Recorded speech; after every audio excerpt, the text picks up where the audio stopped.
Hai, gue Aditya. Selamat datang di Misteri Militia episode ke-11.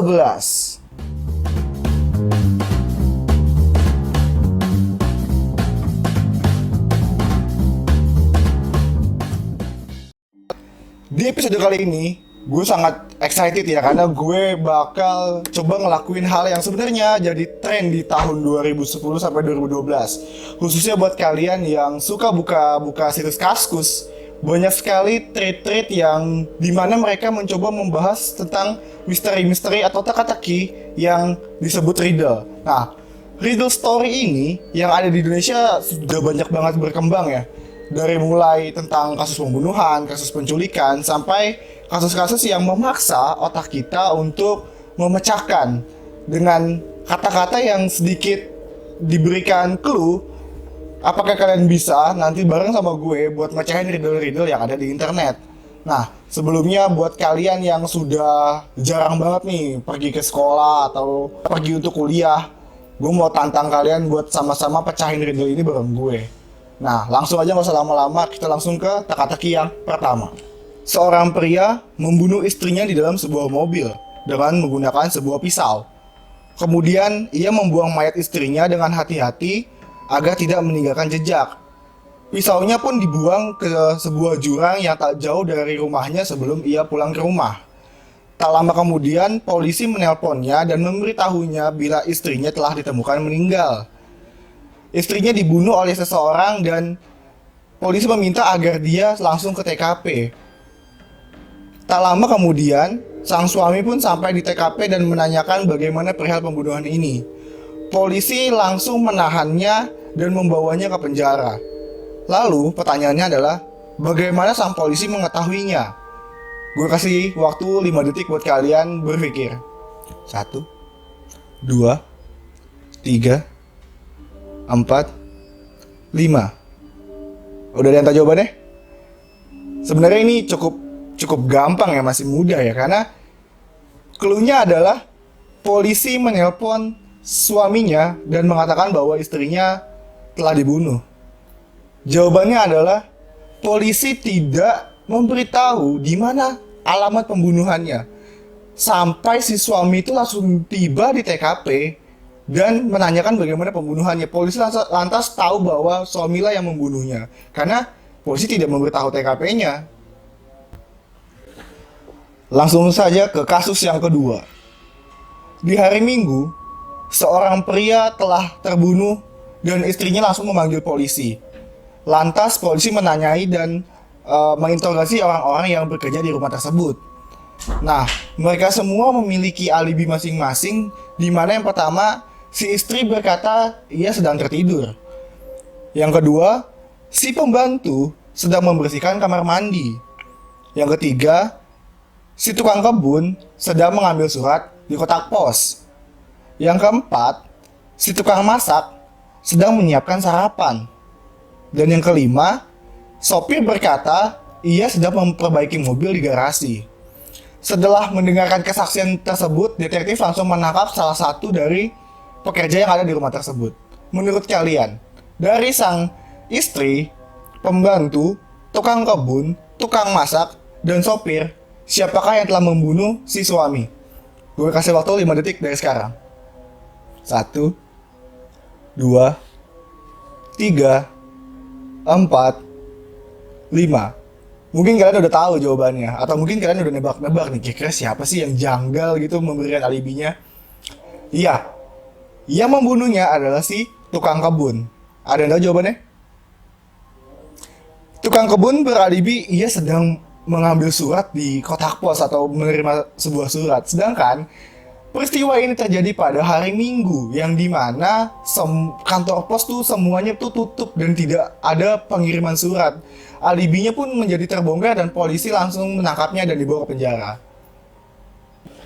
Untuk cerita yang ketiga ini sebenarnya tidak terlalu sulit ya, atau mungkin bukan sebuah teka-teki, tapi ini cukup bikin gue merinding pas bacanya. Di suatu hari, ada seorang ayah yang sedang tertidur dan terbangun di malam hari karena mendengar suara putrinya berteriak di lantai 2. Setelah ia bangun, dia langsung bergegas berlari ke lantai 2 dan membuka kamar si putrinya. Putrinya sedang meringkuk ketakutan di atas kasur dan mengatakan bahwa, "Daddy, ada seorang pembunuh yang ingin membunuhku." Sang Daddy pun bertanya, "Siapa dan di mana dia?" Putri pun menunjuk ke bawah kolong kasurnya. Sang Daddy pun dengan sigap langsung menunduk dan mengintip, ada siapa di bawah tempat tidur tersebut. Setelah ia menunduk dan melihat, ia terkejut bahwa sang putrinya ada di bawah dan meringkuk ketakutan. Lalu sang putri berkata, "Daddy, ada yang ingin membunuhku. Dia ada di atasku." Damn! Berarti gue nggak tahu tadi yang ngomong di atas itu siapa. Dan kalau gue jadi dadinya, gue sih nggak berani sih langsung lihat ke atas. Karena langsung bisa aja langsung cap. Damn. Cerita selanjutnya adalah tentang pembunuhan di apartemen. Seorang wanita melihat kejadian pembunuhan dari apartemen di lantai 5. Dia melihat ada korban yang dirampok di tengah jalan dan dibunuh oleh seorang pembunuh. Namun, sang pembunuh pun tidak sengaja melihat ke arah wanita tersebut sehingga mereka akhirnya tatap-tatapan.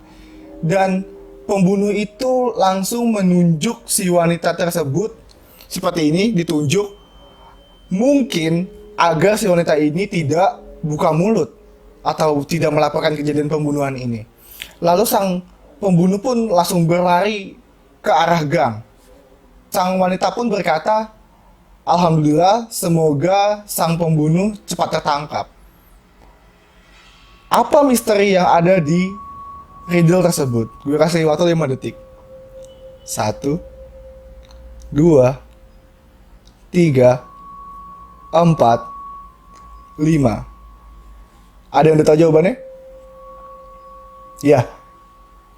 Sang pelaku menunjukkan jarinya itu tidak untuk mengancam teman-teman, tapi dia sedang berhitung.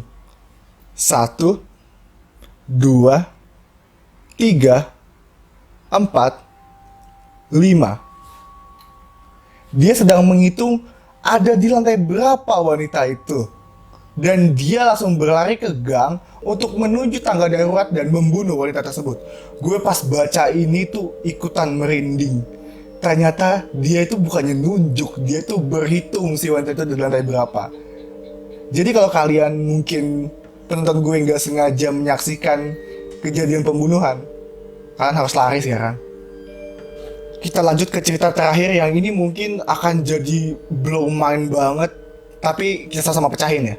Jadi ada seorang tahanan yang ditahan di sebuah sel yang di bawahnya adalah gundukan tanah. Nah, dia ini dipenjara karena kasus kriminal berat dan diisolasi yang cukup jauh dari para tahanan lainnya.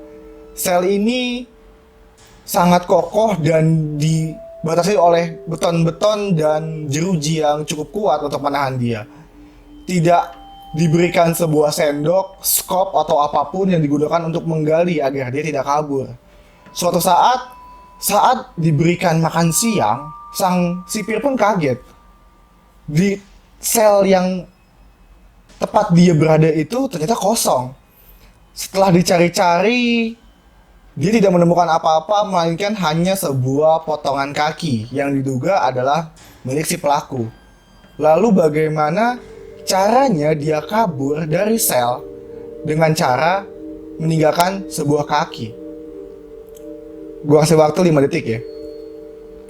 1, 2, 3, 4, 5. Ini gue bener-bener gak tahu apa yang dilakukan sebenarnya sama si pelakunya sampai ternyata jawabannya adalah pada saat makan siang dia menggigit kakinya sendiri hingga putus. Saat kakinya putus, dia menggunakan tulang kakinya untuk menggali lubang untuk kabur. Damn. Kalau gue sih nggak bakal sih gigit kaki gue sendiri sampai putus.